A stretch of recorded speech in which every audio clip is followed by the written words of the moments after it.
Ես այս ձեր բերած նախագիծը դիտարկում եմ պոպուլիստական, սա զուտ նախընտրական փուլի քարոզարշավի միջոց եք դուք դիտարկում, նորից այն նախկին ներկայի թեզի համար եք ստեղծում, մի դրվագ հիշեցի մի բան, այնտեղ մարտի 1-ի կոշիկ էր, երեխայի կոշիկ էին պտտում, այնտեղ հետո բաներ, ինչ-որ ծրար կար, զինվորի, այդ նույն շոուից Աբաջանի պապու, այդ նույն մեխանիզմերն եք կիրառում հիմա, դուք եթե 2 տարի է քաղաքային իշխանություն եք, արդյոք մանկապարտեզների հետ կապված դրվագներ դուք չգիտեիք, դիմեիք դատախազություն, ամբողջ պետական ապարատը ձեզնով եք արել, դատական համակարգ,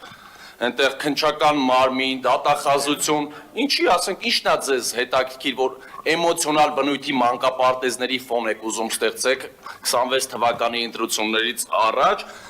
ես օրինակ առաջարկում եմ ճանապարհների մասով էլ դիտարկեիք, բայց ինչի՞ չեք դիտարկել, որ որոշ ճանապարհներ բնակիչներից, օրինակ Շուշի թաղամասը, որտեղ ես բնակվում եմ վերևը, ճանապարհը սեփականացված է, մեր 30 տարվա ճանապարհը, Շուշի թաղամասը, ոնց ասեմ, սեփական գնել է։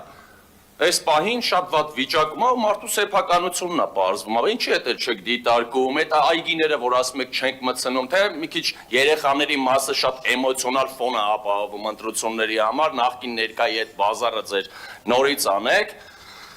Ես կարծում եմ, սա պոպուլիստական նախագիծ է, եթե դուք իրական երևանցիների, մեր երեխաների մանկապարտեզների մասին էիք մտածում, կարելի էր այդ ամեն ինչը շատ սիրուն այս 2 տարվա մեջ դատախազությանը ներկայացնել, ոչ թե պոպուլիստական սենց PR-ների նախագծեր բերել։